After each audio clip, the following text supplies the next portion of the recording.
C'est une victoire historique pour le Rassemblement national, hélas, hélas. Une victoire historique, mais aussi une victoire un peu symbolique finalement. C'est ce qu'on va voir, puisque pour la première fois de l'histoire de la Ve République, une loi portée uniquement et proposée uniquement par le Rassemblement national a été votée à l'Assemblée. Et c'est une grande première. Il suffisait de voir comment le RN s'est frotté les mains et ricanait pour comprendre qu'effectivement c'est une victoire pour eux, quoi. C'est une victoire qu'on peut qualifier d'historique parce que c'est la première fois que ça arrive, mais qu'on peut aussi qualifié de symbolique parce que le contenu de la loi sur la suspension de l'accord franco-algérien de 1968, en vérité, ça n'a pas forcément changé grand-chose très concrètement, mais par contre, c'est symptomatique d'une attaque contre l'Algérie qui sort pas de nulle part. Hein. Déjà, Bruno Retailleau a fait que chier sur l'Algérie et commencé à provoquer des crises diplomatiques par pure position politicienne.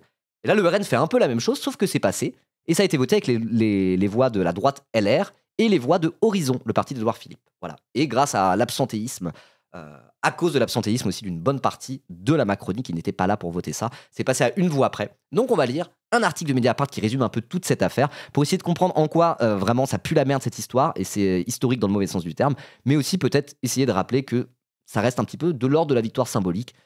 Mais bon, une victoire symbolique peut être quand même une victoire historique. Et c'est quand même une victoire du Rassemblement national et de l'extrême droite. Un truc qui fout la merde dans les relations entre la France et l'Algérie, qui sont pourtant deux pays dont le destin sont liés, point à la ligne, qu'on le veuille ou non, et donc ça craint du cul, c'est quand même une très mauvaise nouvelle. On va parler de ça en lisant cet article de Mediapart, un article d'Alexandre Berthaud et de Yumi Kezouf. Voilà. Oui, c'était 185 voix à 184, quelque chose comme ça, quoi. Donc c'est passé à rien. C'est vraiment passé à rien. Donc on va lire. Les vieux miasmes de l'OAS qui remontent dans les égouts de la République. C'est vraiment ça, hein, c'est vraiment ça. Il y a eu certaines prises parole du RN, de l'extrême droite, au sein de l'Assemblée nationale, qui puaient les années 30, quoi. Enfin, même pas les années 30, les années 50, quoi. Ça parlait de parti de l'étranger pour parler de LFI, quoi. En mode, un parti à la solde de l'Algérie, c'est le parti de l'étranger. Parler de parti de l'étranger quand on est un parti d'extrême droite au sein de la République française, au sein de l'Assemblée, c'est vraiment un très, très, très mauvais signal pour nos institutions. Voilà. C'est encore une fois de plus le cordon sanitaire, une digue de plus qui saute finalement, quoi. Pourquoi il y a eu autant d'absents du NFP ? Bah, je sais pas trop, j'ai pas bien suivi justement, d'où l'intérêt de lire cet article. Donc c'est parti. Accord franco-algérien, la droite et les macronistes offrent au Rassemblement national une victoire historique. Pour la première fois de son histoire, le parti de Marine Le Pen a fait adopter un de ses textes à l'Assemblée. Une proposition de résolution pour dénoncer l'accord de 1968 avec l'Algérie, votée avec les voix de la droite, les Républicains, et de Horizon, c'est ce que je disais. Mais aussi grâce à l'absentéisme de la plupart des députés macronistes. C'est exactement ce que je disais. En fait, j'avais déjà lu le chapeau de l'article, c'est pour ça. Voilà. Et soudain, l'extrême droite jubile. Les députés du Rassemblement national et leurs alliés se sont levés en hurlant jeudi 30 octobre dans l'enceinte de l'Assemblée nationale pour célébrer une victoire symbolique et un tournant majeur de l'histoire parlementaire. Grâce aux voix des groupes Horizon, donc le groupe d'Édouard Philippe qui fait partie du feu socle commun macroniste, et de la droite les Républicains, mais aussi grâce à l'absence de nombreux députés macronistes, l'Assemblée a adopté à une voix près la proposition de résolution du RN visant à dénoncer l'accord franco-algérien de 1968. Pour la première fois depuis son retour en force au Palais Bourbon en 2022, alors rappel, hein, ils n'avaient pas de groupe parlementaire, ils n'ont jamais eu de groupe parlementaire, le RN, enfin le Front National avant eux, ils n'ont jamais eu de groupe parlementaire parce qu'ils n'avaient pas à avoir les 15 députés minimum pour créer son groupe parlementaire. Donc jusqu'à 2022, ils étaient hors de propos à l'Assemblée, ils n'existaient pas à l'Assemblée, ils n'existaient quasiment pas dans nos institutions, à part ils avaient certaines villes, ils avaient certaines mairies, mais c'est tout. Voilà, ils n'avaient pas de sénateurs non plus par ailleurs. Et donc il y a eu ce grand bouleversement en 2022, 89 députés RN rentrent à l'Assemblée avec un groupe parlementaire et avec une position parfois même de faiseur de roi dans les votes. Voilà. Et en 86, il y a eu des députés RN qui ont fait une percée en 86, mais pas suffisamment pour avoir un groupe parlementaire. Hein. Après, peut-être que je me trompe. Il y avait déjà eu un groupe parlementaire avant 2022 ? C'est peut-être arrivé sur une législature, ils n'ont pas fait grand-chose et après ça a fait prout. Je sais pas. Mais en tout cas, quand ils sont arrivés en 2022 avec leur nouveau groupe parlementaire, ça faisait des années et des années qu'ils n'en avaient pas eu à minima, quoi. Ok. Ah, c'est une proportionnelle pour une seule fois ? Ah, peut-être. Ok, bon, il y a eu une exception à un moment donné, mais dans tous les cas, l'extrême droite, le Front National / Rassemblement National, à l'Assemblée, ils ont jamais été en position de force ou quoi que ce soit. Oui, il y avait eu des modifications constitutionnelles sous Mitterrand annulées depuis. Ok, d'accord, je savais pas. Ok, merci pour la correction. Ça marche. C'est un vote uniquement pour la forme sur un texte quasi plus appliqué depuis longtemps. Faut doser la victoire. Ah oui, c'est une victoire symbolique parce que c'est la première fois qu'il se passe un truc de cet ordre-là dans l'hémicycle, c'est-à-dire une loi portée par le Rassemblement national et votée à la majorité à l'Assemblée. Donc c'est une digue qui saute dans le cadre parlementaire par rapport à l'extrême droite. Mais effectivement, c'est pour modifier une loi qui de toute manière était déjà vidée de sa substance depuis bien longtemps. Donc ça va pas changer grand-chose très concrètement. C'est pour ça qu'il parle de victoire symbolique. Mais une victoire symbolique peut quand même être un vrai événement politique. Pour de vrai, quoi. Ok, ils étaient 35 députés en 86, donc ils avaient eu un groupe parlementaire de 86 à 88. Ok, 88 qui est l'année où Mitterrand a été réélu, donc j'imagine qu'après il y a eu une dissolution au moment où il a été réélu, etc., etc. Ok. Donc il y avait déjà eu un groupe parlementaire, mais uniquement de 86 à 88, et c'était un peu une anomalie liée à un mode de scrutin différent uniquement sur ces législatives, et depuis, que dalle. Ok, d'accord. Bon, entre 88 et 2022, ça faisait quand même 34 ans sans groupe parlementaire RN à l'Assemblée, quoi. Ok. Donc, oui, pour la première fois depuis son retour en force au Palais Bourbon en 2022, le groupe présidé par Marine Le Pen a donc réussi à faire adopter un de ses textes, proposé à l'occasion de sa journée de niche parlementaire. Cette victoire, savourée par la triple candidate à la présidentielle, Marine Le Pen, qui a quitté l'hémicycle sourire aux lèvres en applaudissant, a déclenché de puissantes invectives venues des rangs d'une gauche manifestement sous le choc. La honte! La honte! Ont répété les députés de l'ancien Nouveau Front Populaire, le NFP, pointant les bancs clairsemés du groupe Ensemble pour la République, donc c'est le groupe Renaissance, il s'appelle EPR à l'Assemblée, le groupe de Gabriel Attal, dont seuls 30 membres sur 92 étaient présents pour s'opposer à la proposition du parti d'extrême droite. C'est honteux! La voix du vice-président du RN, Sébastien Chenu, qui présidait la séance, mais a tout de même voté, contrairement à l'usage habituel, a été décisive. Ça c'est moche, hein. Donc normalement l'usage fait que le président de séance ne vote pas, mais en fait c'est un usage, c'est pas inscrit dans la Constitution. Du coup là Sébastien Chenu il a fait je m'en bats les couilles, je vote, vous allez faire quoi? Et c'est la voix qui manquait. Comme quoi parfois les choses se jouent à rien. Et c'est aussi peut-être une manière de relativiser cette victoire, qui reste une victoire symbolique. Il y aurait eu un peu moins d'absentéisme, un peu plus de présence de la part des macronistes, ou même il manquait quelques députés à gauche aussi je crois, hein, ou juste Sébastien Chenu qui avait respecté l'usage, déjà ça serait pas passé. Donc voilà, il faut quand même... qu'est-ce que je voulais dire? On peut nuancer un peu cette victoire, mais quand même, ça craint. Dans un moment de confusion mêlée de sidération, le député Alexis Corbière, membre du groupe écologiste, donc ancien de LFI comme vous le savez, a tenté un rappel au règlement pour dénoncer les attaques ayant visé son camp au cours des débats. Mais sa voix était presque couverte par les cris de satisfaction de ses adversaires frontistes. Attendez. Je fais juste un truc vite fait. Ah non. Bon bref, peu importe. Ok, donc là vous avez la photo, hein, le groupe RN avec Marine Le Pen juste là. Jean-Philippe Tanguy, juste à côté. Et toute la team Laure Lavalette, l'infâme Laure Lavalette, ils sont tout contents, ils sont tout sourires, ils applaudissent et ça donne un peu envie de gerber. Alors rappel pour Laure Lavalette, je le dis à chaque fois mais je m'arrêterai pas de le dire. Laure Lavalette, elle vient de la vieille garde de l'extrême droite française, bien collaborationniste, tout ce que tu veux quoi. Son père était à Ordre Nouveau. Ordre Nouveau, c'est le parti qui existait avant le Front National. Le père de Laure Lavalette, ok? Pour vous montrer l'ambiance à Ordre Nouveau, c'est ça. Vous êtes prêts? Voilà. Ça, c'était Ordre Nouveau. C'était jusqu'en 72, je crois, qu'ils utilisaient Ordre Nouveau. Et après, ils se sont dissous pour aller s'intégrer en fait, au Front National, à la création du Front National en 1972 ou 74, je me souviens plus. Donc c'est ça, Ordre Nouveau. Hein. C'est des genres de fascistes, quasiment des néo-nazis, quoi. Ce symbole-là, c'est un vrai symbole fasciste. Voilà. Donc le père de Laure Lavalette était là, et son grand-père à Laure Lavalette, il était au Croix de Feu, un groupe d'anciens combattants nationalistes des années 30 qui étaient des gros faf aussi, quoi. On pourrait dire que c'était pas les pires des ligues d'extrême droite de l'époque, c'était pas pire que la Ligue Patriote ou la Ligue antisémitique, peut-être que c'était un peu moins pire, mais en tout cas c'était ce lore-là, c'était le même camp politique, qui ont plus ou moins essayé de faire un coup d'État en 1934, un grand défilé, une grande démonstration de force. Voilà. Et donc les origines familiales de Laure Lavalette, qui est pressentie peut-être pour être la future maire de Toulon, voilà, c'est Ordre Nouveau et les Croix de Feu, quoi. Donc on est vraiment dans la bonne vieille garde de l'extrême droite française, bien faf, quoi, bien faf. Et elle n'assumera jamais cet héritage. Elle n'assumera jamais cet héritage, Laure Lavalette. Et ça craint. Ils aiment trop avancer masqués, ces bâtards. Bon, bref, allez, on reprend. T'as déjà vu la vidéo de la LCR qui lance des molotovs sur Ordre Nouveau? Oh, c'était à l'ancienne, c'est genre dans les tout début des années 70. Hein. À l'époque, ça rigolait pas l'antifascisme. Hein. Mais à l'époque, ces gens-là étaient considérés à raison comme les héritiers des nazis et des collaborationnistes. Hein. Et d'ailleurs, je le rappelle, à la création, en 1973, ok, à la création du Front National, les deux personnes qui ont déposé les statuts du Front National, c'est Jean-Marie Le Pen, que vous connaissez bien, et Pierre Bousquet, ancien de la division Charlemagne de la Waffen-SS. Donc c'était vraiment un nazi volontaire. C'était même pas un collaborationniste, c'était un mec de la Waffen-SS volontaire. La division Charlemagne, c'était une division de la Waffen-SS où c'était des Français volontaires, d'où le nom Charlemagne. Vous voyez, il était à Berlin en avril 45, au moment où les Alliés et les Russes sont arrivés sur Berlin et où Hitler s'est suicidé, quoi. Il est passé entre les mailles du filet, il n'a pas été inquiété derrière et il a déposé les statuts du FN avec Jean-Marie Le Pen en 74 ou 72, je me souviens plus. Bref, donc c'est cette époque-là, quoi. Voilà. Et donc Laure Lavalette, qu'on voit sur cette photo, être toute contente. Son daron, à l'époque-là, il était pote avec les nazis, quoi, dans Ordre Nouveau.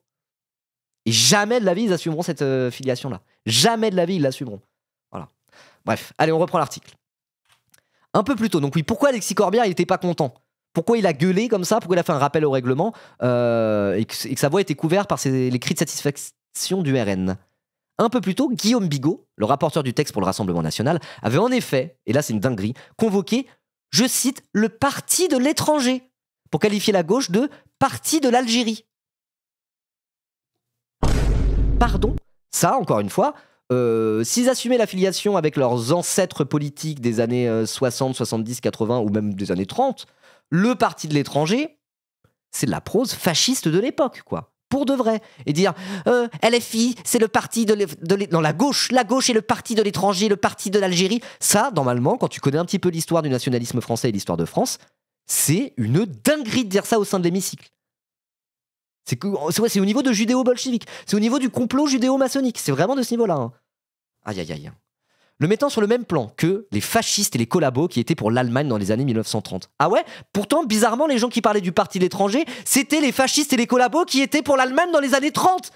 C'est là que tu vois que ces gens-là marchent au mensonge. Ils sont en mode genre, ils utilisent les éléments de langage des fascistes et des collabos qui étaient pour l'Allemagne dans les années 30 pour traiter la gauche de fascistes et de collabos qui étaient pour l'Allemagne dans les années 30. Ils renversent tout sur eux-mêmes pour avancer au mensonge et en détruisant la vérité comme ça, au final, on peut quasiment plus les attaquer parce qu'il n'y a aucune cohérence dans leurs propos. C'est une dinguerie. Hein. Donc une expression, le parti de l'étranger, qui vient notamment au 19e siècle des courants d'extrême droite anti-républicains, anti-dreyfusards et antisémites par ailleurs. Voilà. Donc les mêmes qui sont en mode genre, regardez la gauche comme ils sont antisémites parce qu'ils n'aiment pas Israël, alors qu'Israël fait un génocide. Les mêmes utilisent une expression qui vient de l'extrême droite anti-républicaine, anti-dreyfusarde et antisémite. Il y a des gens de LR qui ont cité Barès au Sénat hier en disant citons Barès sur les déracinés et les enracinés. Barès qui a quand même dit un truc, qui a quand même prononcé la phrase que Dreyfus est un traître, je peux le déduire de sa race parce qu'il était juif. C'est des références qui ont été ressorties par les Républicains au Sénat hier. Tout le monde s'en bat les couilles. Tout le monde s'en bat les couilles. À côté de ça, il y a un montage de la gauche avec des cartons de pizza. Ça devient de l'antisémitisme et le retour du nazisme. Mais regardez comment ces gens-là sont des monteurs et des putains d'enflures, quoi. Des putains d'enflures. Mais là, je veux dire, ils commencent à se dévoiler de plus en plus. Il y a un moment donné, en revenir à l'histoire républicaine française pour les attaquer et montrer les putains de nazis que c'est, je pense que ça va finir par remarcher parce que là, les références qu'ils invoquent, ils ne peuvent plus se cacher. Il y a un moment donné, ils ne devront plus pouvoir cacher leur filiation historique et politique. Parce qu'ils sont de plus en plus à l'aise. Et là, ça commence à citer Maurras et Barès, quoi. Ok ? Vous voulez aller là-dessus ? Vous voulez assumer que vous êtes les héritiers de Maurras et Barès ? Et de Drummond ? Ok, on y va. Moi, je veux bien débattre de ça avec vous. Envoyez-moi un Jean-Philippe Tanguy qui se dit gaulliste. Allez-y, envoyez-le-moi. Ah, ça m'énerve. Vraiment, ça m'énerve. Moi, c'est un sujet que je connais un petit peu, l'extrême droite des années 30 et la filiation, justement, entre cette bonne vieille extrême droite à l'ancienne et l'extrême droite actuelle. Et leur dédiabolisation, c'était justement se séparer de cette image. Et là, ils en sont même plus là. Ils ont même plus besoin de se dédiaboliser. Ils sont tellement à l'aise qu'ils sont en train de se rediaboliser parce qu'en fait, ça marche. Ça passe. Et oui, Macron aussi, il a cité quelques fachos. Il l'a fait. Il a essayé de réhabiliter à moitié Pétain. Il a cité en allemand Carl Schmitt. Ça, c'est Ari Alibi qui l'avait révélé. Enfin, évidemment. On voit à la fois la convergence entre la droite dite républicaine et l'extrême droite, et cette convergence se fait sur la réhabilitation sur fond de nationalisme de figures qui sont historiquement anti-républicaines, antisémites, et tout ce que vous voulez. C'est le nationalisme. Le ciment de tout ça, c'est le nationalisme. Ça me vénère. Vraiment, ça me vénère. Bref. C'est une journée historique pour le Rassemblement national. À jubiler Marine Le Pen face aux journalistes à l'issue du vote. Ça vous rend une grande première. Jusqu'à présent, jamais le parti d'extrême droite n'avait réussi à faire adopter un de ses textes proposés en niche parlementaire. Fidèle à sa stratégie habituelle, le RN avait une nouvelle fois choisi de porter des sujets soutenus par d'autres. Depuis des années, la proposition de dénoncer l'accord de 1968, qui organise les conditions d'emploi, de séjour et de circulation des ressortissants et des ressortissantes algériens et algériennes en France, est revendiquée par une partie de plus en plus large du spectre politique. Donc voilà. Je crois pas que dans l'article ils vont beaucoup parler du contenu de l'accord, mais à la base c'était un accord en 1968 qui a été fait effectivement pour organiser les conditions d'emploi, de séjour et de circulation des ressortissants algériens. Okay, donc il y avait des règles un peu différentes pour les ressortissants algériens parce que on sortait de l'indépendance de l'Algérie, de la guerre d'Algérie, etc. Et donc du coup il y avait des spécificités à régler, quoi. Sauf que cet accord, il a été révisé plusieurs fois tout au long de l'histoire de la Ve République, jusqu'à ce qu'en fait, maintenant, il serve un peu à rien, quoi. Donc en fait, les Algériens, ils n'ont rien à foutre de cet accord en majorité, parce qu'en vérité, ça ne change rien aux conditions d'installation, de circulation et de séjour des ressortissants algériens, très concrètement. Ça ne change plus grand-chose. Vraiment, c'est des petits détails, quoi. Voilà. D'où le fait que c'est une victoire qui reste quand même symbolique. Mais quand on voit ce qui se joue derrière, là, ce que je viens d'expliquer, le parti de l'étranger, une victoire tout sourire de la droite et de l'extrême droite qui s'allient tout en citant des trucs des années 30. Je veux dire, ça, c'est odieux, quoi. Ça, c'est odieux et c'est une vraie avancée pour le RN et pour leurs idées. Même si le contenu de l'accord et le contenu de la loi qu'ils ont fait passer, en vérité, n'aura pas des incidences si grandes. Voilà.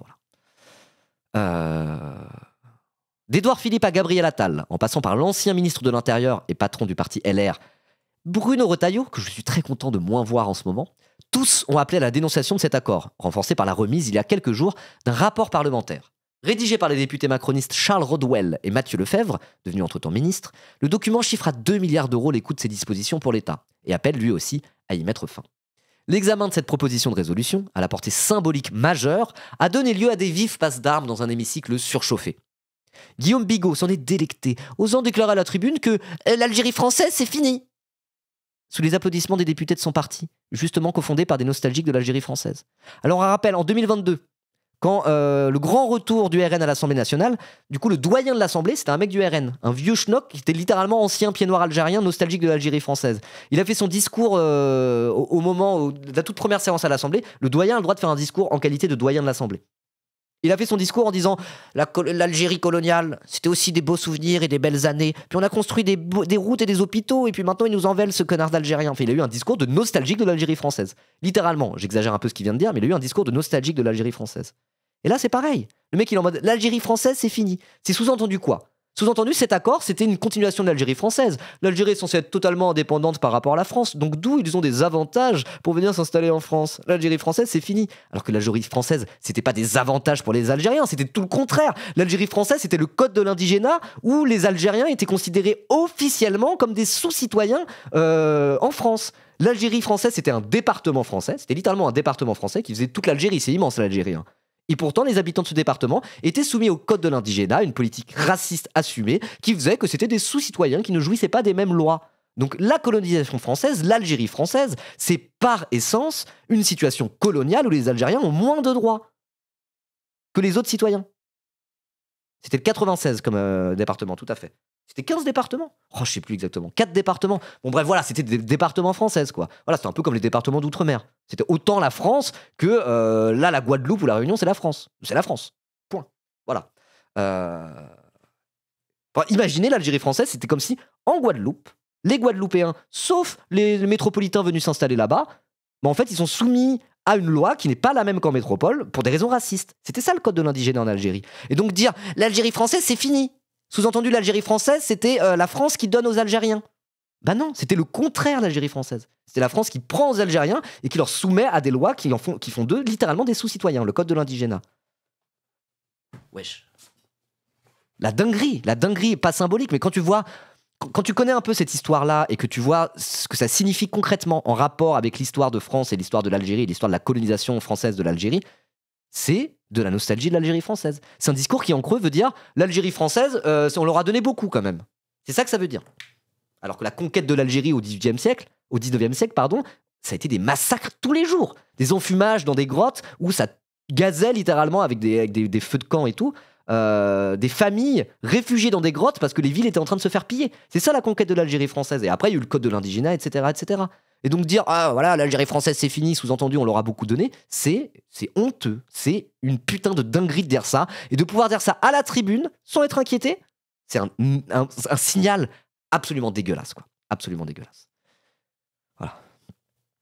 Tour à tour, les parlementaires des groupes Horizon et Droite républicaine se sont succédés pour apporter sans hésiter leur soutien à cette proposition de l'extrême droite.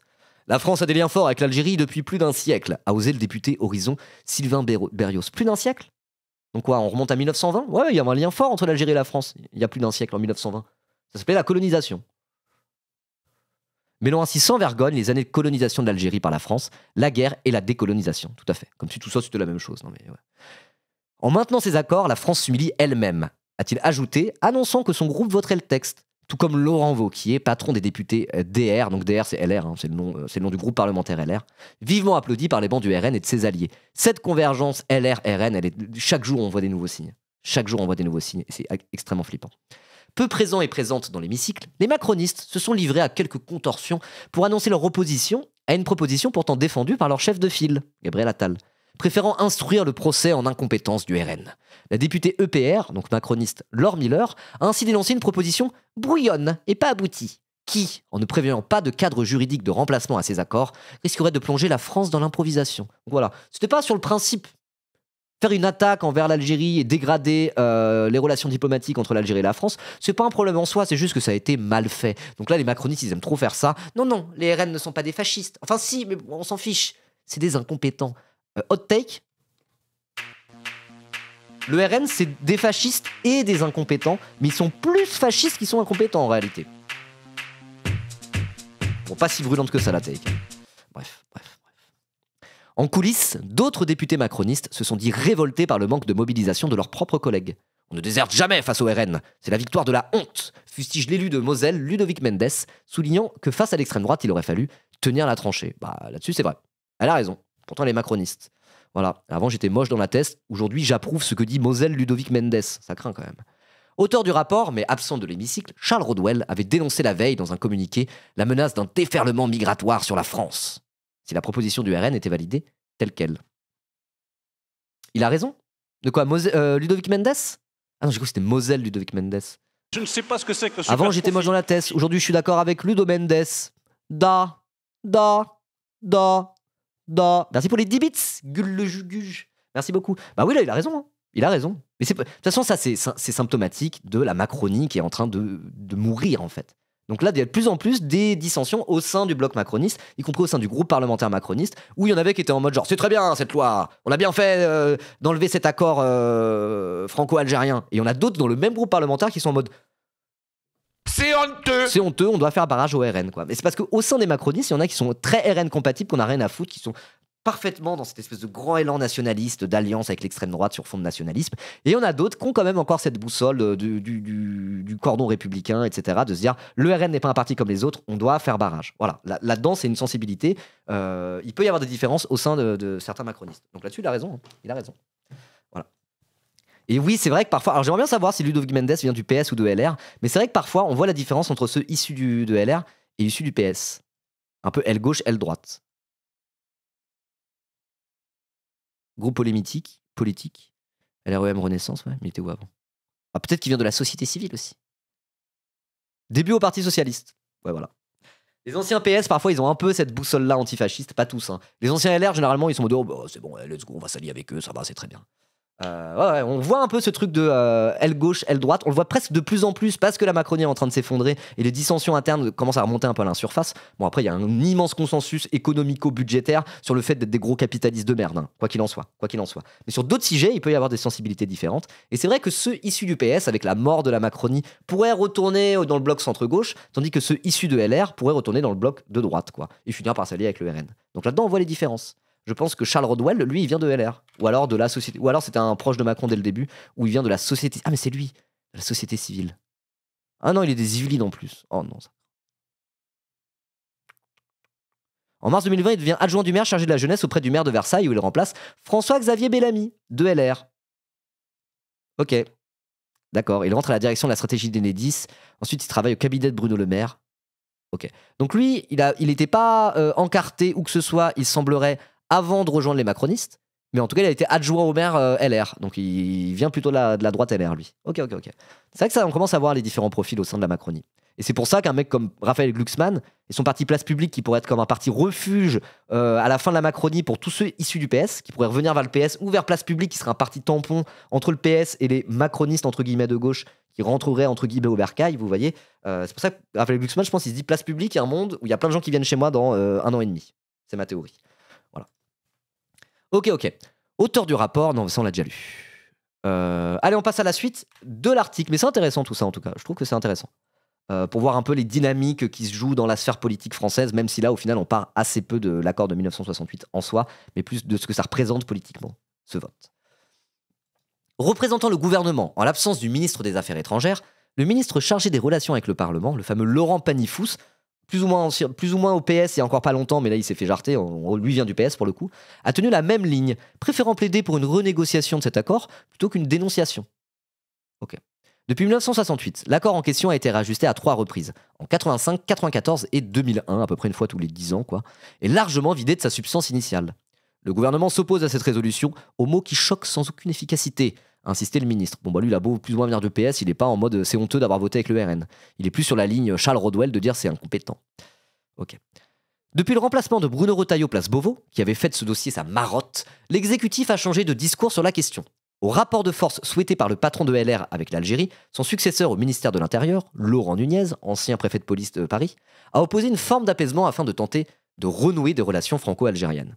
Il y a cet accord, il fonctionne, il n'est pas complètement parfait, je vous le concède, mais pour l'instant, sa dénonciation n'est pas à l'ordre du jour, avait expliqué Laurent Nunez sur CNews le 22 octobre.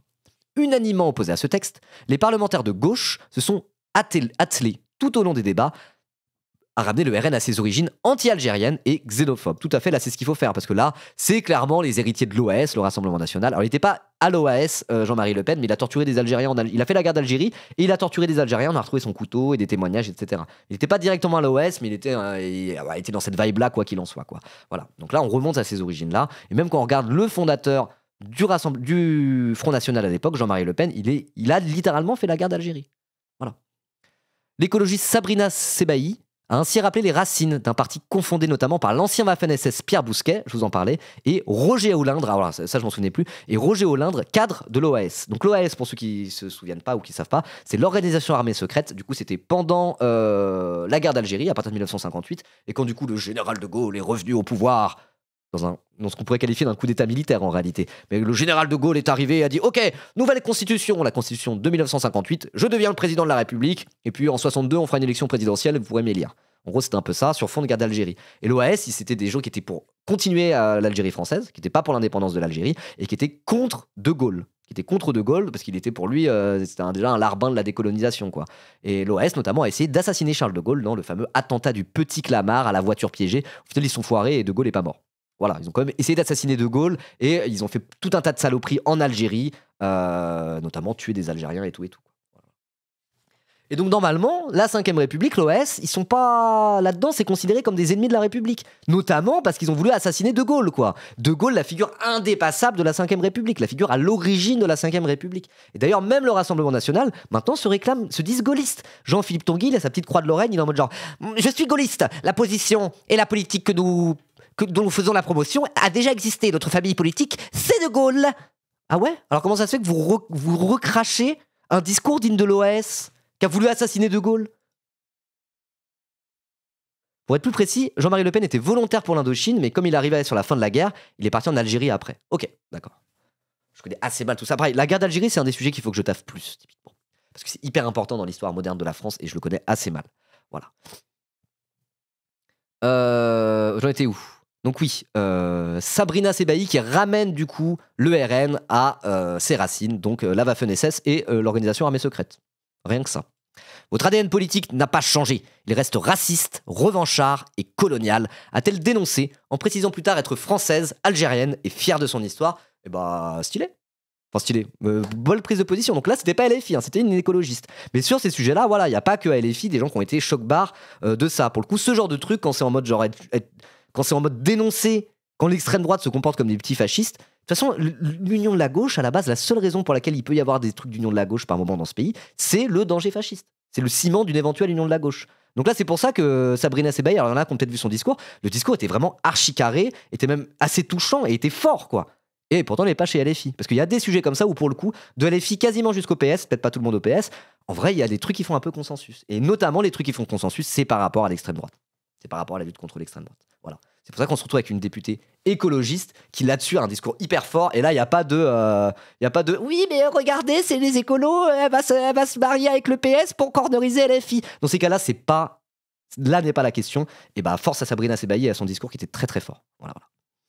Votre histoire, c'est celle d'un parti qui ne prospère que sur la haine de l'autre. Hier les Juifs, aujourd'hui les Arabes. A abondé le député socialiste Laurent Lardit. Donc même au PS, hein. Au PS, quand il y a des trucs comme ça, il y en a qui sont là pour dire les termes et ils le disent sincèrement. Là, c'est pas un espèce de coup de positionnement de posture ou quoi que ce soit.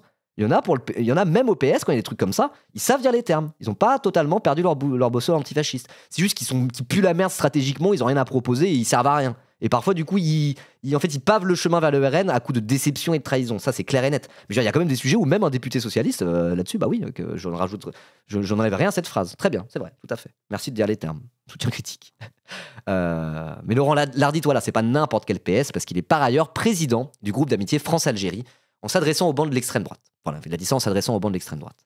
Peu de temps avant le vote, sa collègue communiste Elsa Faucillon a tenté, en vain, d'appeler les députés un ultime sursaut républicain. Donc Elsa Faucillon, elle est communiste, mais elle est sur une ligne anti-Roussel, assumée. Elle est vraiment cool, Elsa Faucillon. Moi, au PCF, je trouve que c'est un peu la GOAT. Si elle pouvait être première secrétaire du PCF, après Roussel, et régénérer ce parti, oh oui. Oh, s'il vous plaît, allez Elsa Faucillon, let's go, on compte sur toi. Franchement, imaginez, Elsa Faucillon devient chef du PCF et Sandrine Rousseau devient chef des écologistes. Si c'est ça, là on peut avoir cette fameuse union de la gauche autour d'une ligne de rupture avec LFI, on pourrait l'avoir. Là, ça pourrait commencer à sentir bon. Bref. Ok. Que vous le vouliez ou non, citation, que vous le vouliez ou non, les travailleurs algériens ont contribué au redressement de notre pays lors de l'après-guerre. Oui. Leurs enfants, leurs petits-enfants aujourd'hui travaillent, se marient et vivent dans un pays riche de son métissage, a-t-elle souligné. C'est bien vrai. On ne gomme pas la colonisation, on ne gomme pas la guerre, on ne gomme pas la mort et les humiliations en ajoutant une peur. Quelques minutes plus tard, les troupes du parti cofondé par Jean-Marie Le Pen se levaient pour applaudir leur coup de force. Et bah, vous voyez bien cet article, il fait un bon résumé de toute cette histoire. Pour ça, j'aurais pu aller trouver tous les extraits, des discours, des machins, bidules, pour tenter de faire moi-même mon propre résumé. Mais là, Mediapart a fait un bon taf pour résumer un peu le vote, les moments importants des discours et pourquoi c'est un vote historique, même s'il reste assez symbolique. Ah là là là là. Bah ouais. Bah ouais. En conclusion, qu'est-ce que je pourrais dire? Maintenant, ça y est, tous les trucs, je dis en conclusion, qu'est-ce que je pourrais dire? Je fais ma petite conclusion, je mets mon repère pour la VOD, puis après on en discute. Non, vraiment, je trouve que le nouveau format, au final, glisse bien. En conclusion, je dirais tout simplement... Super profit. 1, 2, 3. Merci Mala pour le sub, mais j'essaye de faire ma conclusion. Merci beaucoup Mala pour ton 5e mois d'abonnement. En conclusion, je dirais tout simplement 1, 2, 3, viva l'Algérie.